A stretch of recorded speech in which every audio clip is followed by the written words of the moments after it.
Salam, salam, outsider, le débrief commence maintenant. Le Paris Saint-Germain perd aujourd'hui à domicile 3-2 face à Clermont. Franchement, on va être très sérieux. Une performance de tocard. En fait, à un moment donné, le Paris Saint-Germain a fini champion de France. Il n'y a aucun problème. Bravo. Cependant, aujourd'hui, pour un dernier match, je dis, pour un dernier match à domicile au Parc des Princes, pour un match où normalement tu dois venir et tu dois mettre les points sur les i, les barres sur les t, tu dois enjailler tes supporters, tu dois leur montrer que le futur sera bon, que l'année prochaine ça ira. Les jeunes doivent normalement briller. Et Tikité, il est là sur le terrain. Il est trop nul. Il est trop nul, franchement. Il ne sert absolument à rien. Pour tout le temps qu'il a été sur le terrain, au courant de la saison, même pas durant ce match, je dis bien, au courant de la saison, il a été impertinent. Quelques bons matchs au retour de la Coupe du Monde, si je me rappelle bien, parce que les gars étaient fatigués, ou avant la Coupe du Monde, parce que les gars se préparaient pour la Coupe du Monde. Sinon, mis à part ça, voilà un gamin qui n'a jamais réussi au courant de la saison à tirer son épingle du jeu. Défensivement parlant, il y a eu énormément de lacunes. Aujourd'hui, clairement, ils se sont amusés. Clairement, ils pouvaient marquer 4 buts, 5 buts. Je dis bien clairement, ils pouvaient marquer aujourd'hui 4 buts, 5 buts. Des combinaisons, des talonnades. Heureusement que Donnarumma, il s'en sort. Marco Verratti, où veux-tu aller avec lui? Encore une fois, son contrat avait été renouvelé. Va-t-il rester ou pas? Verratti, franchement, s'il aime le Paris Saint-Germain, s'il a du respect pour ses supporters-là, il doit lui-même se barrer. Verratti n'a pas le niveau. Il n'a pas le niveau, il n'a pas la concentration. Dernier match, dernière journée, mais la passe là, elle est à qui? La passe, elle est à qui? Elle est à Donnarumma ou elle est à Sergio Ramos? Quel que soit, je dis bien, le destinataire de la passe, il n'a pas à faire cela à ce moment-là du match. Un Marco Verratti qui, encore une fois, a été décevant. Au Paris Saint-Germain, il y a trop de joueurs qui sont protégés. Il y a trop de boys qui sont protégés parce qu'il y a une affection de la part des supporters envers eux et tout, mais c'est des boys qui ne donnent absolument rien aux supporters. Aujourd'hui, on va être très sérieux. Pour moi, à mon humble avis, le seul que tu peux saluer, c'est Mbappé. C'est Mbappé, tu peux le critiquer, tu peux parler de son contrat, machin Mbappé Real Madrid, tu peux dire ce que tu veux, mais cette saison, s'il n'y a pas Kylian Mbappé, est-ce que le PSG finit champion? Lens, ils sont à 1 point. Ils sont à 1 point. Ils ont 4 défaites en 38 journées. Le Paris Saint-Germain en a 7. C'est trop. Ils ont 7 défaites en 38 journées. Ils ont perdu, je dis bien, 7 matchs sur 38. C'est trop. C'est trop. Il n'y a aucun champion qui perd autant de matchs, en fait. C'est que Lens, à un moment donné, peut-être qu'ils ont fait trop de matchs nuls. C'est pour cela qu'ils ont perdu 2 points par-ci, 2 points par-là. Mais la vérité, c'est que si tu analyses les choses froidement, Lens avait les moyens de finir champion de France. Ils auraient pu le faire. Donc, au niveau du Paris Saint-Germain, aujourd'hui, pour la saison prochaine, il y a 35 000 questions à se poser. On nous dit Luis Enrique. On va voir. On va voir. C'est le seul capable de remettre en marche des tocards comme des Carlos Soler. Tu as vu des Carlos Soler, tu vas aller où? En fait, c'est que Paris, de temps en temps, moi, j'ai pitié de Mbappé. Hein. J'ai pitié de Mbappé. Parce que Messi, c'est fini. Il va partir. Sergio Ramos, apparemment, il va partir. Neymar, on ne sait jamais. Peut-être qu'il va partir. Miskin, il va rester que Mbappé avec des Carlos Soler et des étiquetés. Il va s'en sortir comment? Il n'y a que Luis Enrique qui peut-être peut réussir à relancer certains boys. Peut-être que Luis Enrique, il peut réussir à faire du PSG une genre de pseudo-sélection espagnole avec des Carlos Soler et des Marco Asensio. Mais sinon, mis à part cela, franchement, c'est compliqué. C'est très, très compliqué. Une saison qui, à la fin de la journée, si tu regardes bien, je te dis, Galtier, en fait, Galtier, tu ne peux même pas lui donner le bénéfice du doute. Parce qu'on doute. En fait, on doute réellement. On doute réellement. Il n'a jamais réussi à installer les jeunes. À part Zahir Emery, tu n'as pas eu... En fait, tu n'as eu aucune bribe positive du futur. Jamais tu t'es assis et tu t'es dit non, en fait, c'est pas grave, il a galéré, mais l'année prochaine, ça ira mieux. On a vu ça avec Eric Ten Hag. On a vu ça avec Eric Ten Hag. Il a galéré, mais tu sens que l'année prochaine, ça ira mieux. Galtier, il a galéré, mais l'année prochaine, à mon humble avis, ce sera pire. Ce sera pire. C'est dommage. Lui aussi, il a foiré finalement. En fait, ils ont tous foiré. Ils ont tous foiré. Et aujourd'hui, même Messi, il a foiré. Messi n'est pas... Messi... Parce qu'à un moment donné, il y a penalty. Kylian Mbappé frappe son penalty. On se dit, bon, c'est le dernier match de Messi au Paris Saint-Germain. Pourquoi Mbappé ne laisse pas Messi frapper le penalty? Ça ne sert à rien. Messi n'en avait rien à faire. Messi n'en avait rien à faire. Il n'est pas sérieux. Mbappé a fait contrôle, accélération, magnifique. Passe, magnifique. Normalement, c'est tapine, plat du pied, sécurité. Messi a envoyé le ballon, je dis bien, à Rosario. Pas sérieux. Un Léo Messi aujourd'hui, franchement, écoute, il a mis 16 buts, 16 passes décisives. Il a été très bon. Il a été très bon. Il a été très bon. En termes de statistiques, tu peux parler jusqu'à demain. Pour un mec de 36, 37 ans, je ne sais même plus il a quel âge, qui vient de gagner sa Coupe du Monde, qui n'en a plus rien à faire. Pour moi, Messi a fait sa saison. Bon, après, pour les supporters du Paris Saint-Germain, évidemment, c'est insuffisant. Ils s'attendaient à beaucoup mieux. Parce que le championnat, ils ont l'habitude de le gagner. Pourquoi ils ont eu Messi? Pourquoi ils voulaient de Messi? Pourquoi même ils étaient contents quand Messi est arrivé? C'est parce qu'ils pensaient qu'ils allaient gagner une Champions League. Ce n'est pas arrivé. Messi ne sait pas gérer, peut-être. Mais pour moi, c'est une faillite collective. Cependant, aujourd'hui, Messi, il s'est foutu de nous. Parce que franchement, ce qu'il a raté, c'est grave. Mais un niveau de tocarisme jamais connu chez Léo Messi. Plat du pied, sécurité. Il a envoyé le ballon là-bas à Barbès. Incroyable. C'est pas sérieux, franchement. C'est pas sérieux.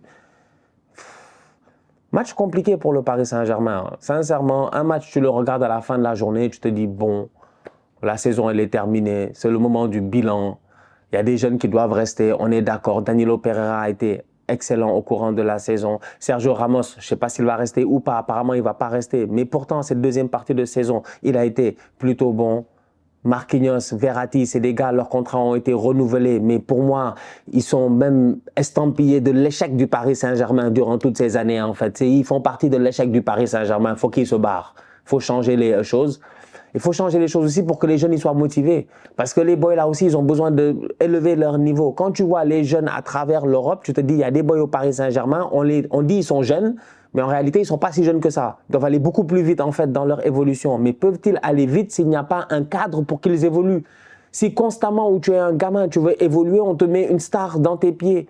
Il y a des boys, Christopher Nkunku, il était là il n'y a pas longtemps aujourd'hui. Il est champion d'Allemagne, il a gagné la Coupe d'Allemagne avec Leipzig, saison extraordinaire. Il y a des top players qui sont passés par le Paris Saint-Germain, mais qui n'ont pas eu l'occasion d'éclore au bon moment. Donc aujourd'hui, quand je vois Zahir Emery et tout, je me dis, j'ai hâte de voir la saison prochaine, mais j'espère qu'il y aura un coach qui va les mettre en confiance. Luis Enrique semble être un bon coach pour cela, parce qu'il est capable de mettre en confiance des jeunes. Il ne travaille qu'avec des jeunes. C'est ce qu'il a fait en Espagne, et ça lui a plutôt bien souri. Ils ont quand même fait demi-finale d'Euro avec des Pedri. Donc c'est pour dire à quel point aujourd'hui je pense que l'avenir nous dira ce qui se passera au PSG, mais il y a du travail. Il y a vraiment du travail. C'est compliqué, c'est très compliqué, c'est très compliqué. Tu regardes l'effectif et tu te dis, ok, en France ils vont dominer, ils ont le meilleur joueur du championnat français qui est Kylian Mbappé, des saisons, des buts, avec des buts, il va en faire et il va continuer à en faire. C'est 29 buts cette saison ou un truc comme ça, c'est juste, il n'y a pas de problème. Mais s'ils veulent être compétitifs en Europe, il va falloir qu'il y ait de la cohésion. Il va falloir qu'ils créent une équipe. Jusqu'à présent, ils n'ont pas créé d'équipe. Aujourd'hui, ils se sont fait battre 3-2 par Clermont. Et Clermont, c'était une équipe. Bien joué de leur part. L'attaquant de Clermont, la Kaye, mais c'est incroyable. K-Y-E-I. Si je prononce mal, je m'excuse. Mais il est trop nul. Mais c'est pas possible. Mais c'est quoi ça? En fait, j'ai jamais vu ça. J'ai jamais vu un gars aussi mal frapper un penalty de ma vie que seul. Oh, jamais j'ai vu ça en fait. Jamais j'ai vu ça. J'ai vu des gars rater des penaltys parce que le ballon, ils ont pas cadré. Mais lui, c'est même pas, il a pas cadré. C'est que lui, il s'est foutu de nous en fait. Il a frappé les buts sont là, il a frappé là-bas. En fait, même la course n'est pas normale. Rien n'est réglementaire dans son penalty. Rien n'est réglementaire. La course n'est pas bonne, la respiration n'est pas bonne, le contact avec le ballon n'est pas bonne. Même sa réaction n'est pas bonne en fait. Le gars ne sait pas gérer. Il a frappé le ballon, mais il a loupé le ballon en fait. Il a eu même de la chance que le ballon, qu'il y a eu un peu de vélocité dans la balle et que c'est sorti. Il a loupé le ballon. Mais vraiment, j'étais choqué. À ce moment-là, c'est pour ça que je dis que clairement, ils peuvent mettre 4 buts, ils peuvent mettre 5 buts aujourd'hui. Parce que Paris, défensivement, ils n'ont pas été bons. Bichouabou, tout ça, c'est des petits, tu sens qu'il manque quelque chose. Il manque quelqu'un pour les encadrer. Il manque un environnement où les petits peuvent être en confiance et peuvent évoluer sereinement. Sincèrement, aujourd'hui, face à Clermont, le match défensif qu'ils m'ont fait, c'était choquant. Je pense que c'est sur le but, je ne me rappelle plus c'était sur quel but, le ballon qui est sorti par Donnarumma, mais Achraf Hakimi, les gars, ils courent, après ils s'arrêtent. Tout le monde, en fait, c'est... À Paris, de temps en temps, ça arrête de défendre. Ok, c'est le dernier match de championnat, donc comme je dis, on va voir la saison prochaine. Mais ce qui est drôle dans tout ça, le paradoxe, c'est que ce que je dis en ce moment, on vous l'a dit la saison passée, et ce que je dis en ce moment, on vous le dira la saison prochaine. Il y a un ménage qui doit se faire dans ce club-là. Il y a plusieurs joueurs qui vont partir, il y a des postes qui vont devoir être comblés, et il y a des jeunes qui doivent se gérer. Un boy comme Renato Sanchez doit beaucoup mieux faire, franchement.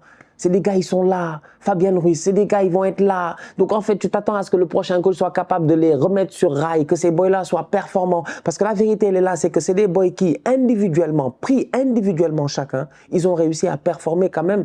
Renato Sanchez a été champion de France avec Lille, quand même. Fabien Ruiz a fait des saisons très très bonnes au Napoli.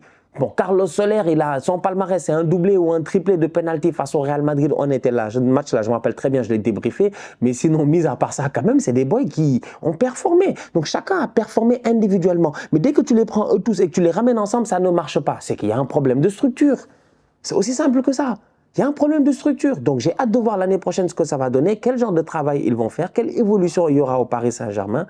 Mais, comme je dis, on va voir. On va voir. On va encore voir. L'été sera long au PSG. C'est la fin de Léo Messi au Paris Saint-Germain. Tant mieux, tant mieux. Prends tes clics et tes claques, barre-toi. C'est fini, c'est terminé. Léo Messi, aujourd'hui, encore une fois, quand il a raté de l'occasion, là, Mbappé lui a donné, quand il a fait le tocard, c'est vrai qu'il a fait le tocard, il s'est fait siffler par le Parc des Princes. Ça a été compliqué comme relation entre Messi et le PSG. On ne se rappellera pas de Messi dans l'histoire du PSG. Ça, c'est ce que les fans du Paris Saint-Germain te diront. Cependant, un joueur comme Léo Messi, des joueurs comme Cristiano Ronaldo, dès qu'ils mettent leurs valises dans ton club, on se rappelle d'eux. On se rappelle d'eux en fait, quel que soit leur passage. Les supporters de la Juve se rappelleront, je dis bien, à jamais de Cristiano Ronaldo. Les gars du Sporting, j'en parle même pas. Manchester United, la même chose. Al Nasser, la même chose pour Léo Messi. C'est-à-dire qu'on se rappellera du fait qu'il est allé au PSG après avoir quitté le Barça. Ça s'est mal passé, mais derrière, il a quand même gagné des titres. Il a gagné des titres. Il a gagné le championnat. Il a gagné la finalissima. Il a gagné la Coupe du Monde, etc. Donc du coup, Léo Messi, c'est la fin. C'est terminé, on va voir là où il va aller. Comme j'ai eu l'occasion de dire la dernière fois dans une vidéo que je vous invite à voir, quel avenir pour Léo Messi. Il a le choix, soit il va à l'Inter Miami en prêt, donc il est acheté par l'Inter Miami et ensuite reprêté au Barça. Soit le Barça, ils ont de la thune, ils ont de l'argent, ils mettent le cash, je dis bien qu'il faut sur Léo Messi. Soit il va calmement quelque part en Arabie Saoudite, il choisit son club, il s'oppose là-bas et on se fait des bons vieux classicos Messi-Ronaldo. Dans tous les cas de figure, il a les options devant lui. C'est à lui de décider, la balle est dans son camp. Léo Messi, on a hâte de voir où est-ce que tu vas jouer la saison prochaine.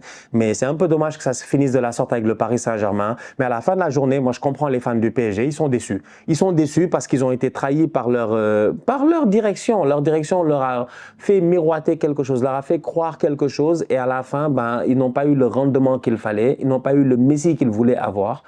C'est dommage. Voilà, c'est juste dommage. C'est juste dommage. L'histoire aurait pu mieux se terminer, mais tant mieux. Que chacun parte de son côté. Messi va trouver ton club et le PSG, il recommence la saison prochaine avec Kylian Mbappé. Neymar, faut pas l'oublier. On oublie toujours Neymar. Moi, j'oublie toujours Neymar ces derniers temps. Faut pas oublier Neymar, il est là. Il est là. Il n'a pas un contrat jusqu'en 2028. Mais Neymar est là. Neymar. En fait, si Neymar nous fait une saison, il ne se blesse pas. Et que lui et Mbappé, les deux, ils peuvent connecter.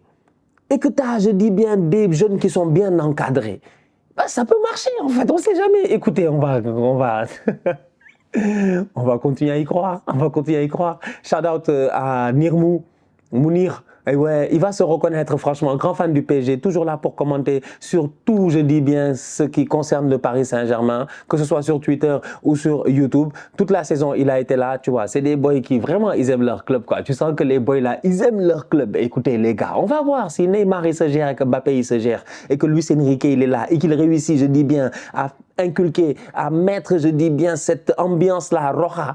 Dans tous les cas, ça parle déjà espagnol dans le vestiaire du PSG. Donc, ramener un coach espagnol, ça fait un tout petit peu peut-être du sens. S'il réussit à remettre Marco Asensio sur les rails, parce qu'Asensio, c'est un truand. Il va venir bouffer 10 millions par année, il va arrêter de jouer, il va faire 1 an là-bas, après ils vont le reprêter l'année prochaine. C'est ça qui m'inquiète avec le PSG, c'est que j'ai l'impression qu'il y a des gars qui les utilisent.